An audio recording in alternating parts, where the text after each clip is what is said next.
Eto na nga mga chong, marami tayong basketball updates. Ano nga ba ang susunod para sa Gilas Pilipinas? Coach Tim Cone sinabing growth experience ang Olympic qualifying tournament sa Gilas Pilipinas. Wala pang isang taon, simula nang hawakan ni Coach Tim Cone ang Gilas Pilipinas, pero napakaganda nga ng naging resulta. Lalong-lalo na ngayong Olympic qualifying tournament kung saan tinalo nga nila ang number 6 world ranking na Latvia na gumulat sa mundo ng basketball. Nagawa ring makasabay ng Gilas Pilipinas sa Georgia na naging dahilan ng kanilang pagkakapasok sa semifinals. Marami nga ang masaya sa naging kampanya ng ating national team, pero ayon nga mismo kay Coach Tim Cone sa kanyang naging latest press con interview kung saan tinawag niya nga na incredible disappointment ang nangyari sa kanila. Magandang araw ang kanilang ipinakita ngayong Olympic qualifying tournament, pero hindi nga daw dapat sila mag-celebrate at ang kinakailangan nga raw nilang ipasok sa kanilang mindset ay mag-move forward, getting better at manatiling gutom sa improvement. Kinapos nga ang Gilas Pilipinas ngayong Olympic qualifying tournament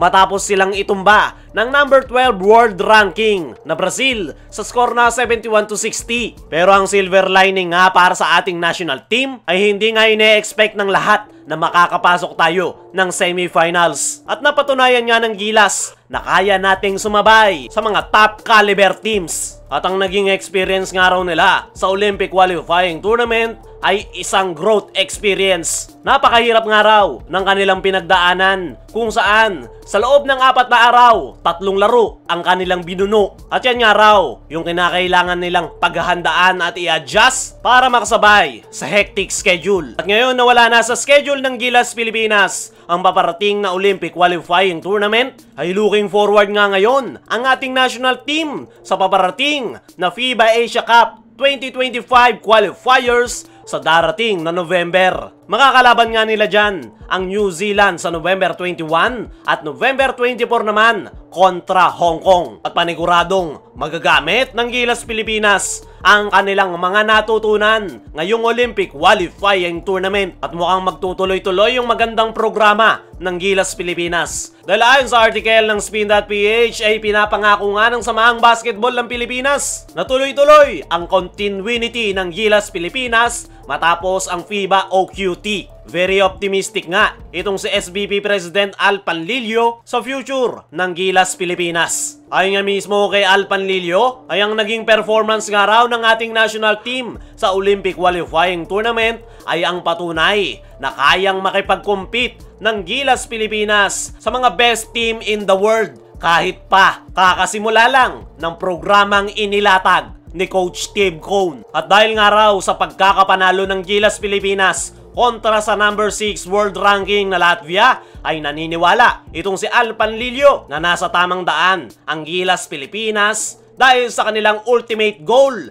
na long-term plan para mag-qualify sa 2027 FIBA World Cup sa Qatar at darating na 2028 Olympics sa Los Angeles. Pero bago yan, sa ngayon ay ang next target muna ng Gilas Pilipinas ay ang paparating na FIBA Asia Cup 2025 qualifiers. Gaya ng sabi natin kanina, makakatapat ng Gilas ang New Zealand at Hong Kong. At sa FIBA Asia Cup qualifiers ay 2-0 nga ang ating national team at target nila na ipagpatuloy ang kanilang winning streak. Dagdag pa ni Al Panlilio ay mananatiling araw compact ang Gilas pool. Yung nakita nga raw nating player na naglaro sa Olympic qualifying tournament ay mananatiling magkakasama. Long-term plan nga raw ang kanilang plano at magbe-benefit nga raw dyan ang ating national team dahil sama-sama pa rin sila, solid ang kanilang chemistry at mas lalo pang mag-i-improve ang kanilang laro. Ang magiging resulta, mas lalong magiging deadly ang Gilas Pilipinas sa mga susunod na tournament na sasalihan ng ating national team. Para sa akin mga chong,